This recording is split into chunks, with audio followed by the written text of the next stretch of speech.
this evening. I'm Barry McGaw. I'm currently the President of the Academy of the Social Sciences. It's always a special feeling for me to be connected with a Cunningham lecture. Ken Cunningham, who was very involved in the foundation of the predecessor organisation of the Academy of the Social Sciences, was foundation director of the Australian Council for Educational Research, of which I was the fourth director, so I feel a descent from him, and I gave this lecture several years ago as well, so it's a nice connection to be back here tonight, this time to introduce the speaker.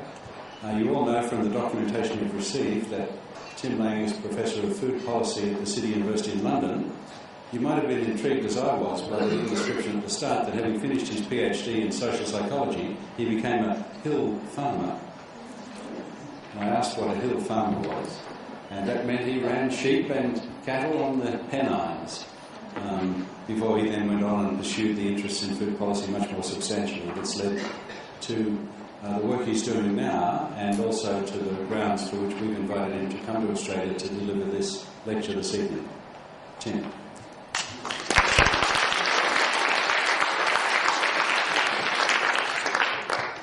Well, thank you very much indeed.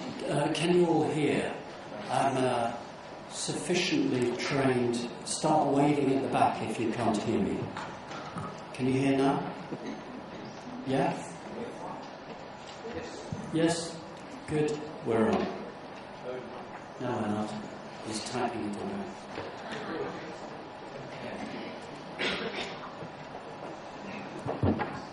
away. Even by my standards, that's a fairly long title. But I want you to read it and know this is what we're talking about. I've actually done my usual 10-hour Fidel Castro speech, but relax. I've done, I think, 60 or 70 slides. That's not what we're going to get today. It's going to be on the Academy's website, so you can, in other words, go to sleep now if you want to, pretend you're there. But anyway, I'm actually very honoured, genuinely, to be here and to give this just to show Barry that I too did my homework about Dr. Cunningham.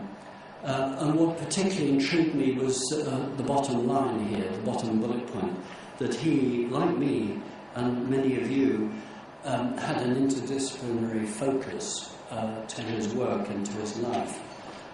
My PhD was in psychology, but I did my first degrees in sociology and psychology, and have then switched and spent, as part of a decade, being a farmer, and then what I'm talking to you about tonight.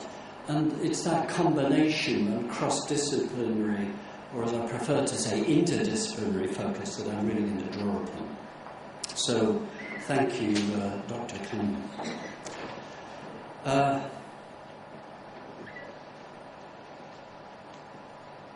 To answer my question, which is that, can food democracy, which I want to talk to you about, resolve some of the dilemmas of living with an unsustainable food system? I think the answer is no. Do you want me to repeat that? I think the answer is no, but it grounds the process that we have to go through. I think it adds coherence, and I think above all it injects what we'll call here shorthand a human perspective, a bottom-up perspective. So it's that I want to explore.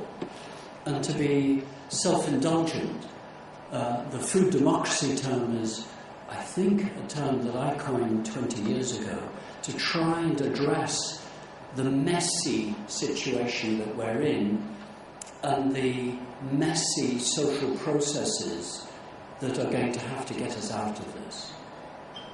And those of you who've been here today for the really wonderful symposium that we've had with some really brilliant talks, that has been an illustration of what the problem is. We know we've got an unsustainable food system.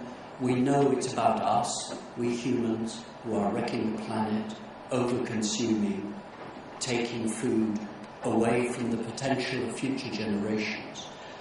and we don't really know what to do about it. We've got some intermediary thoughts, but we're actually doing next to nothing to address it. And yet here am I giving you a talk entitled, Can Food Democracy Help Resolve This? And I'm saying, I think food democracy has to be part of that picture, because essentially the problem is democracy. I will do this talk with some chapter headings, as it were, put like this, and I'm now going to try and summarise, get us all, as a friend of mine says, on the same mat, on the same carpet, in the same room. What have we inherited from the 20th century? Essentially, we've inherited a situation which on the one hand is this, undernourishment, a catastrophic situation, which was improving. This is from 1960s to the present. It was improving, but now it's getting worse, and it's bouncing up and down. It's basically the price of oil. After a period when great optimism from the 1920s was rolled out in the 1940s and 50s, which I'll talk about, which was essentially about producing more food, improving nutrition, raising the food supply, in other words, and raising incomes, getting rid of farmers to raise the incomes of others. A life expectancy approach to food and health, which was enormously important. And we have to salute it and celebrate it. The theoreticians of this, those of you out of epidemiology, McEwen, Fogel, Schroeter, hot debates still going on about this, about how important was food in this raising of life expectancy. But there is general agreement it was certainly part of it, if not all of the picture. Also scientific advances in distribution, on farm production, reducing waste, spoilage, better storage and so on. Better ecological understanding of our reliance on the world of plants and ecosystems.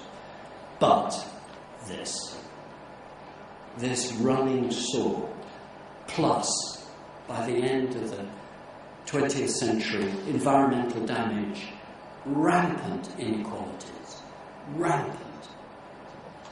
Obesity overtaking hunger, 1.4 billion people overweight and obese, only about 1 billion hungry.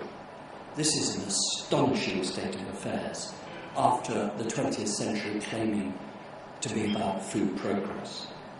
Rampant consumerism.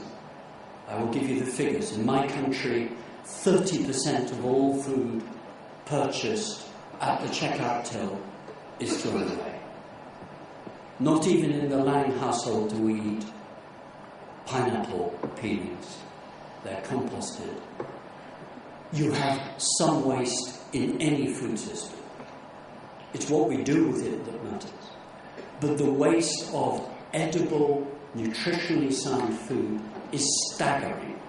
We have gone from a situation where waste was on the farm to where it is now at the point of consumption. All of this underpinned by fantasy economics. There's no other word to put to it. Fantasy economics, of where, as we've talked this morning and this afternoon, cheap food has come to represent progress, which merely has meant the costs are externalised. No one pays for the environment except future generations. The non-communicable diseases picture that accompanies this is astonishing. 63% of all the deaths in the last year that's recorded, 2008, by the WHO Global Status Report that came out earlier this year, are to do with food. The cardiovascular diseases, the cancers, the respiratory diseases are not affected, but diabetes absolutely, definitely is, and physical exercise. Diet is both killing us and also shortages killing people. This is a more complicated picture. So at the end of the 20th century, we have a more complicated mess than we had at the beginning of the 20th century. That is a very difficult situation for anyone who believes in rationality and democracy to have to say. but that is my considered judgment. And here, from the Global Status Report, I haven't got time to take you through this, but these are all males on the left, females on the right, different regions of the world along the left, and then immediately on the right of each of these halves, low income, lower middle income, upper middle income, high income. You will see, whichever way you look at it, the red colour, non-communicable diseases, is now the dominant cause of premature death. This is a remarkable situation, and one which we absolutely have to couple with the similar picture we can paint about the environment. Biodiversity. Food is now the source, the FAO is saying, of the major source, I'm quoting, of degradation. 15 of 24 of the world's ecosystem services are degraded by food-related activity. The Millennium Ecosystems Assessment 2005. Do you want me to repeat that? It is staggering and sobering. 50 to 78% of main fish stocks monitored are either in decline or have been fished unsustainably, and yet nutrition advice is to carry on eating fish. This is bonkers. It is the only word to apply. And yet every nutrition department carries on saying, eat fish. My own government says, eat 2 portions of fish, one of which should be oily, and will not say, where are those fish coming from? And here is the data that it is choosing to ignore. And you have this problem in Australia too. I never criticise my host, I criticise my own country, and you can always blame the Brits anyway. Water, agriculture consumes 70% of all global potable water, extracted for human use. Livestock in that is taking over. 40% of the average UK citizen's agricultural water footprint comes from eating meat and dairy. It takes 16,000 litres of water to produce 1 kilo of meat in the Netherlands. Do you want me to repeat that? 16,000 litres of water to produce 1 kilo of meat. 2,400 litres of water to produce a 150-gram hamburger. This is virtual water in the way that the wonderful, saint-like Professor Tony Allen did not know it, and his notion to be applied. And here is the picture worldwide of meat production rocketing over 40 years. This is FAO figures, but in a nice, neat World Watch slide. And here I apologise for this, but this is a very important one. We in public health, I work in the public health department, by the way, keep saying consume less fat in the rich Western world. And in every region of the world, over the last 40 years, fat consumption has gone up in a per capita basis, over and above what we should be consuming. There is a problem of overproduction, is the picture I'm painting, going back to something I think Stuart said this morning. Waste, I've already said. If you think this is just the mad Brits wasting 30%, the global estimates are 30 to 40% of food fit to eat is wasted. But the reasons vary. In rich countries like you and my country, it's consumption which is wasting it, and ruthlessly, brilliantly managed retailing is stripping out the waste and pushing it at both ends of the supply chain. This is a new phenomenon which choice editing is not able to deal with. And the underpinning of all of this, I'm still reviewing the 20th century, by the way, wait till I get on to the 21st, is oil. And food is basically oil. All these slides are available for you so you can look at them. This is IMF and FAO figures.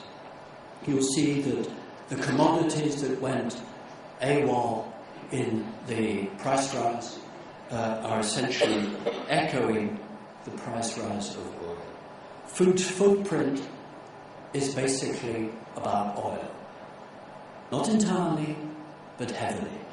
Food consumption accounts for 31% of all consumption-related greenhouse gas emissions. That is the definitive European EPRO study done by the joint research centres of the European Union. Impeccable series of studies. 31% of consumers' footprint, greenhouse gas emission footprint, is accounted by food. Different studies have calculated. In Britain we have a fantastically sophisticated set of studies and experts on this. The Cranfield, WWF and University of Surrey team, for example, have done it. They could get it as only 20%. Until then they started calculating hidden land use, and then, hey presto, it went back up to 30%. So whichever way, whichever methodology people are looking at it, we end up with what WWF has now calculated, that the UK is consuming food as over 2 to 3 planets, unlike the United States, which is working at 4 to 5 planets. What is Australia doing? I bet you're in that sort of zone. Malawi, by the way, is 0.8%. And I'm not sure you would get anyone to vote to go Malawi. And this is our problem for democracy.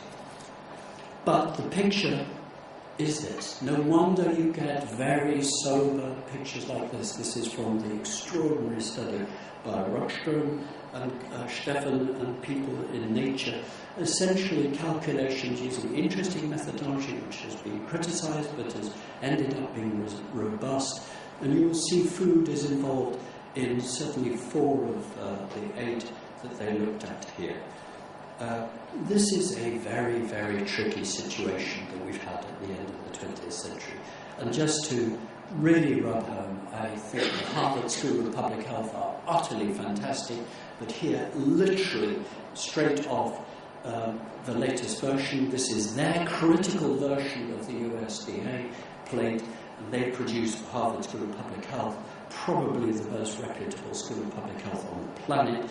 This is their My Plate advice to consumers.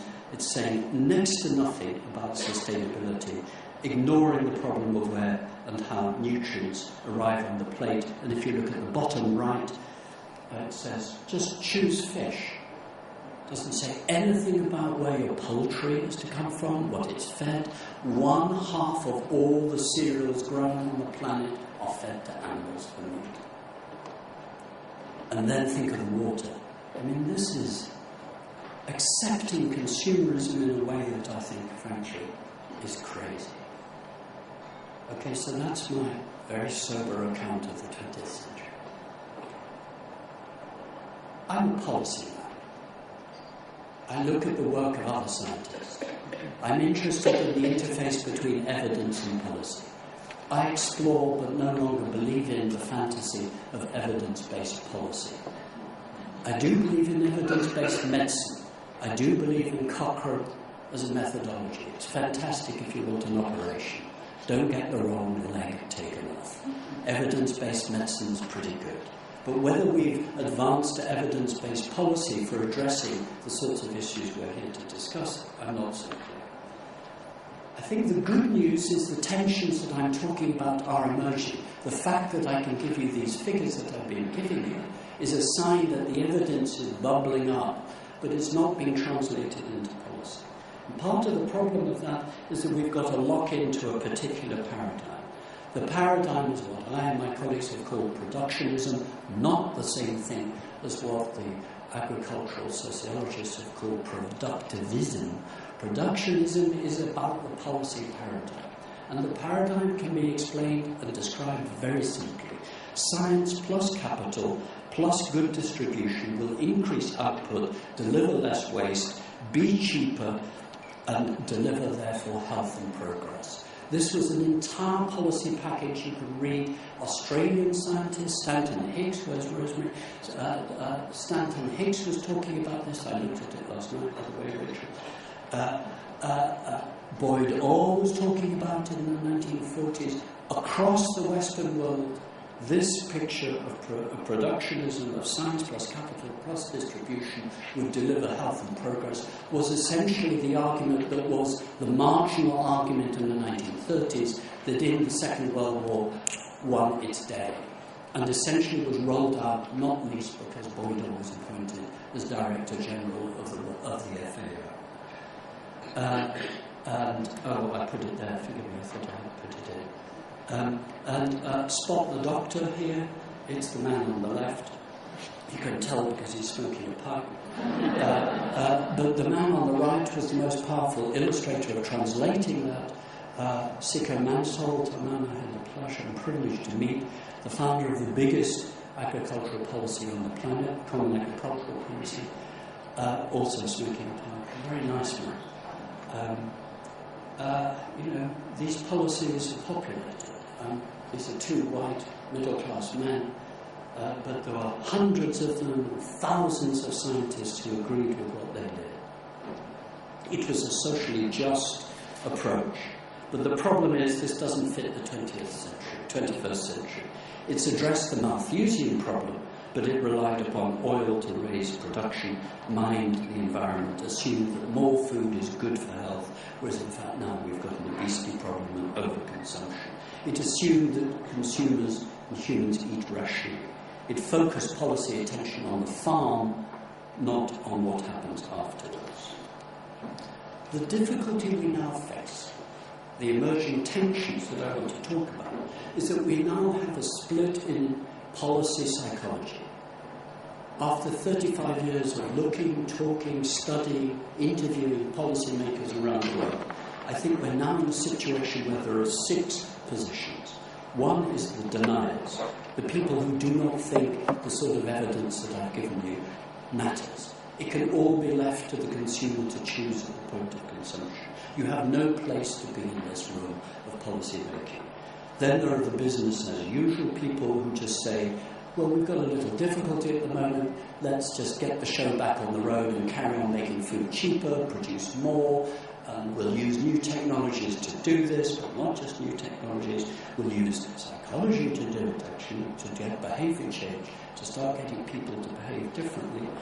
We've got incrementalists who say, yes, we have got to do change, but we mustn't frighten the horses, we can do it slowly. We've got, fourthly, system shifters who say, I'm one of these increasingly, who thinks that we're actually going to have fundamental change. We have a choice of whether we manage it or whether wars and shocks do it for us, which is what history tells us is most likely, which I don't want. I'm a Democrat. I believe in us taking control of our circumstances. And then there's the 5th position, which is the retreat to the bunkers, the petty protectionists as opposed to the sustainable protectionists. And then there's the technical fixes, that science will solve things. And that position I see in Casaro here, I see it in Europe, I see it in many, many governments, I see it in much public policy discourse. Our chief scientist report, like the PIMSEC report we were talking about today, you see a great dose of that sort of thinking. But we have to have something more subtle than that. Not least because we have had some fantastic reports. The WHO, FAO, UN reports, the World Bank reports, the IASTD reports, your own PIMSEC, the INRA report, which no one talks about, the Payard et al. Report is fantastic. Practice your French, read it. The Foresight report from my own government. All of these, Prince Charles's International Sustainability Unit, a staggeringly good report. He paid, by the way, 12 scientists to work on a report that was done for the G20, which for various Greek reasons didn't really see the light of day, but a very useful report. And really, I think the most interesting man in world food policy, Olivier de Schutter, a very nice lawyer, the UN Special Rapporteur on the right to food.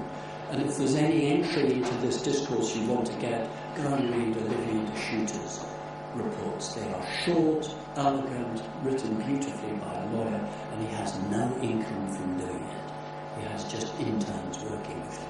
This is astonishing. Okay. Those of us who are in academic departments should hang our head in collective shame. We are not engaging with the policy-making process much over there. And if you read the biography of Boydell, he would be shocked at us. A fabulous book by James Byrne, British, but unfortunately living in California, historian called Hunger. Has anyone read that? It's actually not about hunger.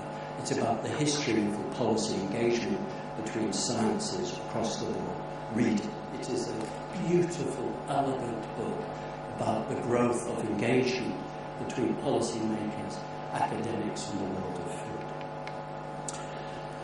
So I'm in very, very sober mood as you can tell, my overall verdict is that we're in a position of no policy coherence. I was fascinated by the descriptions today. I loved Peter Langridge's deep honesty in presenting the PIMSEC report today. He was right, lack of coherence. It's not Australia's problem. You have got that problem, but it's not yours alone. We have, unfortunately, multi-level lack of coherence. At the local level, the sub-national level, the national level, the regional level, and the global level, there is institutionalized incompetence and incapacity to make coherent what needs to be coherent. So what are we going to do? Well, I'm a rationalist, as I've said, even though I was trained as a psychologist. Just checking if you were still listening. What you do is you go and ask people. So I'm going to run through now what I think you get when you go and ask people in government, in commerce, in civil society.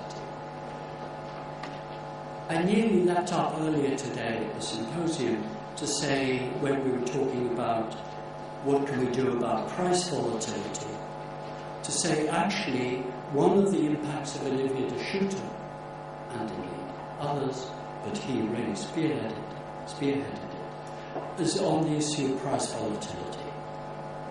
The G20 communique at Cannes, not the Commonwealth Park, at Cannes on November the 4th, what day?